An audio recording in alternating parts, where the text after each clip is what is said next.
is Amanda from the Fundamental Home, and I am here with my better half for Father's Day. And I talked Rick into joining us for a Father's Day dad tag. I made up all these questions, and I forced him to answer them for Father's Day. You can see he's excited. Right. Anyway, Come on, question one. Question one. First question is, do you remember when you learned you were going to be a dad, and what was your first reaction? I remember. I do too. We were very young. We were very young. And my first reaction was that of fear and stress. I couldn't even figure out how I was going to take care of myself, and now we're together and we have children, and all that was just a big mystery to me, and there was a lot of stress along that time of our lives, you know. So There that was was happiness somewhere in there, right? There was happiness, especially when we saw the child, you know, when the baby was here.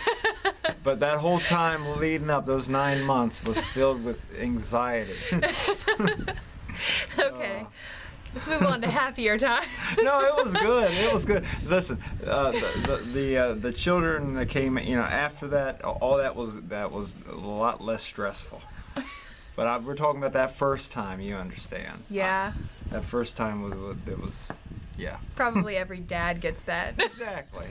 Even the moms. It's too. not unusual. No. It's fine. Oh, my You word. said new dad. Yes. He's Okay. had me laughing already, and my cheeks hurt already. So I'm like Yeah. trying to do that. Okay. Second question. Okay. What's one way you wanted to be like your dad, and do you think you've done it? My dad has always been a hard worker. He's always worked hard. He's always taken care of his family. He's always tried to do right. And he's always pressed on me to be a worker, to take care of my family. He used to tell me that I had to work my 40 hours a week every week. You have to work, son. And you know, I try to do a good job. Have I done the same job my dad did? I don't know. I hope so. I tried to. So we'll just leave it at that. I'll let others decide that one. Well, I'll say it. You've done a good job. Thank If you. that's your goal, then Thank yeah. you. Trying to be humble.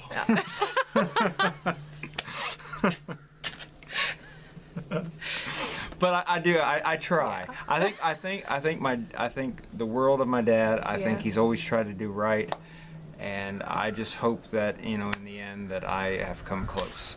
That's all. Question 3. Okay, well then question 3. What's your proudest dad moment? Proudest dad moment. I don't know these answers, by the way. I did give him the questions, but I don't know what he's going to say, so I was waiting for this one. Proudest dad moment. Proudest dad moment. I mean, the obvious ones are like when the boys graduated high school and things like that, and those are all, I'm proud of all that. There's a lot of little things each day. Not too long ago, I remember my wife, you know, she wasn't feeling well. We had to go to the hospital, I believe. It was in the middle of the night or so we left, and we had to leave the kids home alone. And they're all teenagers now. But, you know, I hear stories of some teenagers, and they just, you know, they can tear down a house. But we come home, and the kids are all taking care of each other, and they're making sure things are getting done. And just the fact that we can leave and go and take care of what we need to take care of and know that they're going to still take care of things here, and we can trust them. Yeah, that's a proud moment. Other things like our boy Brian, he's dealing with his wisdom teeth, and you know, his face is swollen, and he needs to have surgery when the infection goes and such. And the other day, you know, he's struggling with it, yet he still goes to work. And the next day, my wife took him to the doctor, and afterwards he got his medication, and then he went back to work. And I see him, and that he knows he's got to work, and he goes even though he's not feeling good. And that's a proud moment. That's a you good know, one. he's young, but he's got a working spirit. And I work a job, and I see folks that are his age and a little older, and you can't get them to come to work, you know. And he goes even when he feels terrible, even when he has a reason to stay home, he still goes. And proud of that.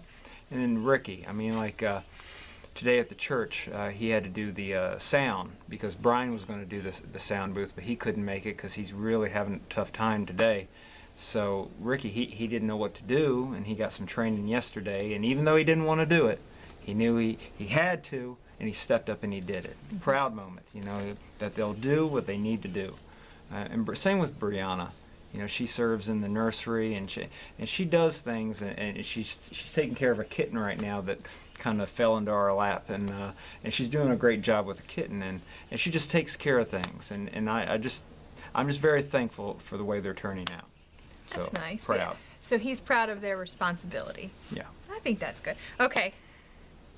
Most embarrassing dad moment. Embarrassing. Lest he not be humble enough.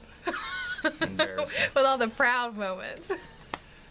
Yeah, I'm sure that there's a big embarrassing moment that I'm just not thinking about, but I can't think of a big one. But I mean, there's been little ones here and there. You know, every family has that. But I can't think of anything big and to tell. It's like when our boy Ricky was a baby. I mean, back then, I was really shy. I was real shy, 20-some-year-old. I was young 20s, and I didn't want to talk to anyone. You know, we'd go out into a store, and I just wanted to go get what we had to get and get out of there. And Ricky, he was a big, happy baby with a big, fat face, and he would goo and he would talk, and everybody wanted to come up and see him and talk to him. And I'll tell you, I was trying to just get in and get out, and everybody would just focus on us who had the baby, and I always had him, and people were always swarming around me and him, and sometimes I don't know if the word that would be embarrassing or not, but I felt like the pressure was on, like, oh no, you know, and I would go in there and he would start to smile and goo and talk, and I would say shh, I was trying to get in and get in the car before everyone noticed him. Yeah, I don't know if that's embarrassing, but I can't really think of a good one, but that's that. Yeah, I don't know that he's ever been the dad that embarrasses his kids in public. I'm the one who embarrasses the kids in public, so. Yeah. Yeah. I mean, as far as being embarrassed of them, praise God. No, not embarrassed of them. I didn't know if that was the question or not. No, like you embarrassing them. Oh, me embarrassing them. Oh, that's a whole different question. No, occasionally, that's fun to do and all, but it's just little stuff, nothing that would, You don't really embarrass them. Huh? You don't really embarrass them. No. Brian, he's not really that fun, because you can't really, and Brianna the same way. Ricky, it's fun to embarrass him sometimes. Sometimes, he's growing up and he works out and he's got the abs and he thinks he's a big, tough, strong man, and you come up and you start talking to him about things that are childish, and he thinks, well, I'm too old for that, Dad. Especially when he's around his friends and all. And I'm not going to say anything right now because that would embarrass him. Well, that was nice. That's nice of you. But he can get embarrassed easy. Sometimes it's fun to do that, but. Well, we won't dwell on that. I know. We don't want Ricky to be embarrassed. Skip it. I didn't come up with this question. But if we meet you in person, we might tell you. So, anyway. Well, Ricky's the one to embarrass, but that's just because he's fun. All right. Alrighty. Number 5. Best advice to new dads. What's your best advice for new dads? Because you're a pro dad. New dads, pro dad. He's a pro. Well, first off, I'll say that you're going to make mistakes. Mm-hmm. You're going to make mistakes. You're not going to be perfect. When you first become a dad, there'll be an excitement, and you'll want to do everything perfect from the beginning. Mm-hmm. But you won't. So you might get discouraged and go, oh no. Just keep going. Yeah, they'll be fine. Keep going. You're going to learn as you go. You can read books, and you can listen to people, and you can try to learn stuff ahead of time, but when the child is here, you're going to forget it all. You're going to end up learning as you go. That's what I did. But it gets better. It gets easier. I think when I first had the child, I would hold the baby real careful like. But after a while, you put the kid there, and sometimes, you can do everything that you usually do, and you just get used to the child being right there.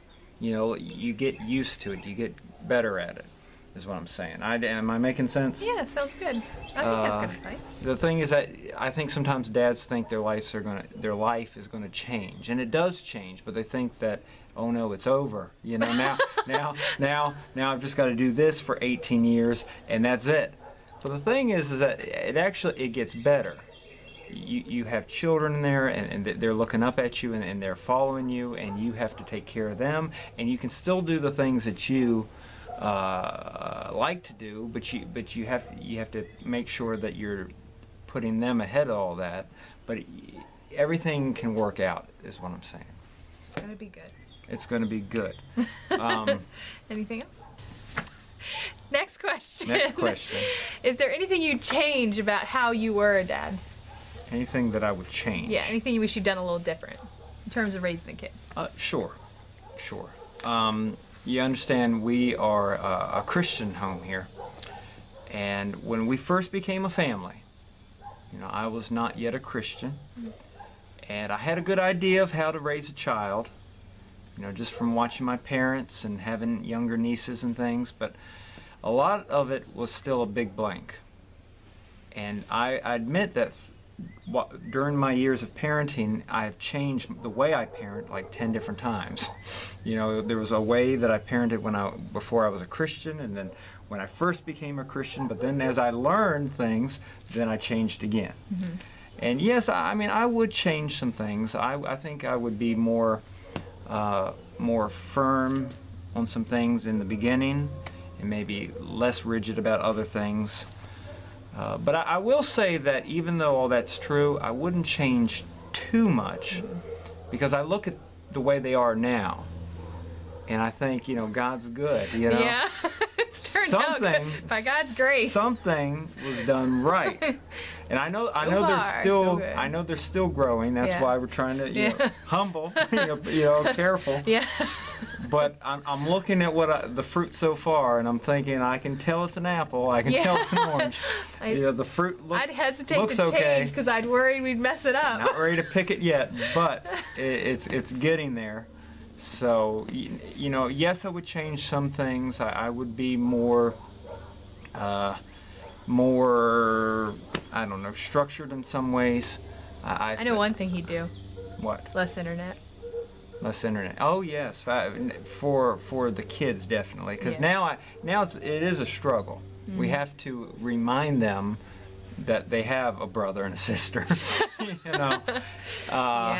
Yeah, I think because I think the internet can be a blessing. It can be a wonderful thing, but there's a balance. There's moderation, and it's so easy to lose that. Yeah. So I look at them now, and sometimes I think, less internet would be really good. Less of things like that. Maybe more chickens. More chickens? What do you mean? Less internet, more chickens. You mean like having chickens? Yeah. Well, I don't know. Next question. Okay. She's pro chicken, and I'm pro chicken. I'm still getting there. Yeah. Anyway, next question. Things that you hope that your children learn from you. So like when the boys are dads, and when Brianna grows up, things that you hope that they actually have learned from you. Don't touch the walls. Yeah, don't touch the walls. Keep them clean. Take your shoes off when you go into the house. That family's important. That when you have a family, you have to. Family time is important. You have to be home at night. Yes. You have to take part. Don't let your wife do all the raising and all the everything. You have a place in a home. The man has a place in the home. Mm-hmm. There's a lot of responsibility on the mom, and that's right. There's things that she needs to take care of. But the dad has a lot of responsibility too. And I think a lot of dads don't get that until it's too late. Yeah. So I think from the very beginning, from the time you are a father, to the very moment you become a dad, until that child's left the house, you have responsibility.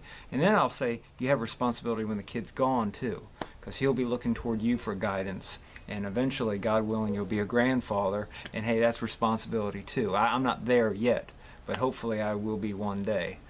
And so yeah, just work hard, do right.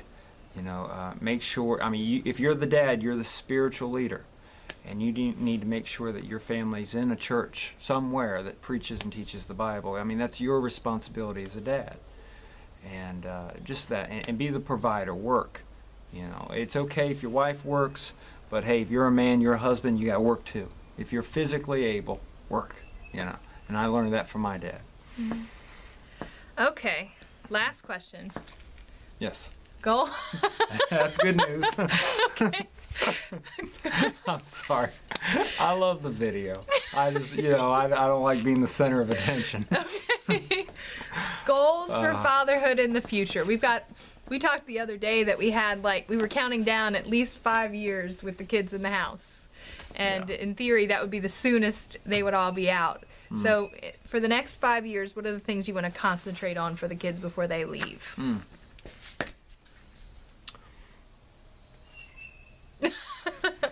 Anything you think they need last minute? Like, let's get this before you go. All right. Well, as far as their education goes, Brian is almost there. He's on the way. Just encouraging him along. Ricky, he still needs a little push. Brianna is still further back since she's a younger teenager. So the goal for that is just to make sure they are all educated when they leave, as far as that goes. And then in addition to that, like I said, the dad's the spiritual leader.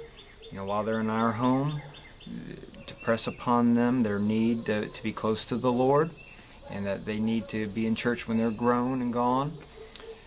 In addition to that, just to set the example that, hey, when you grow and you are gone, you need to be responsible, you need to work. I've said before, I like the way they're growing, and I feel really confident that they are on a good path.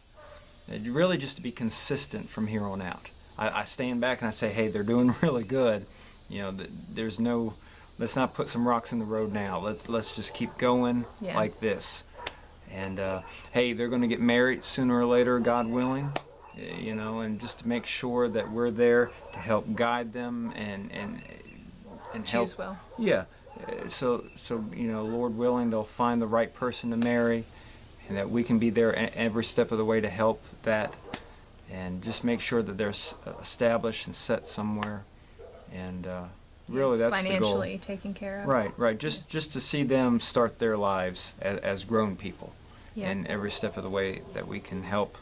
Hopefully, God willing, we'll be there. I don't know exactly all to say right now for that question, because I'm not sure all the challenges that are which coming. direction it's going. Really, just be prepared to be the dad when I need, to take action. Yeah. So We have kind of a multi-generational mindset. Like, we're not just thinking about our home with our kids. We're thinking about beyond that to when our kids have their own home and they have their kids. Like, what's our place in that? kids are coming. Lord willing. And there's a responsibility, like you said, for that. When we do have grandchildren, if that's the Lord's will, we were young parents, so hey, we're going to be young grandparents. And We still look young. Yeah. I'm looking at us right now. Okay. So anyway, I know there will be responsibilities in being a grandfather, and like I said, I haven't given all that a bunch of thought yet, but I know it's coming. So.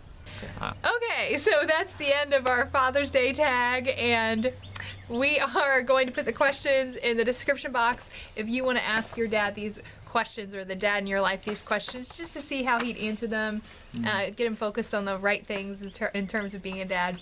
We'd love to hear everybody's responses. You can put if you can put any links you have in the comments, and we'll make a playlist. But anyway, I hope you enjoyed the video with Rick. Yeah. If you did, give it a thumbs up, because he needs to be encouraged to be in more videos, right? Yeah. No. Yes. I'm good. So, she's doing a great job. Yes. Like it. Put all kinds of likes in there. Yeah.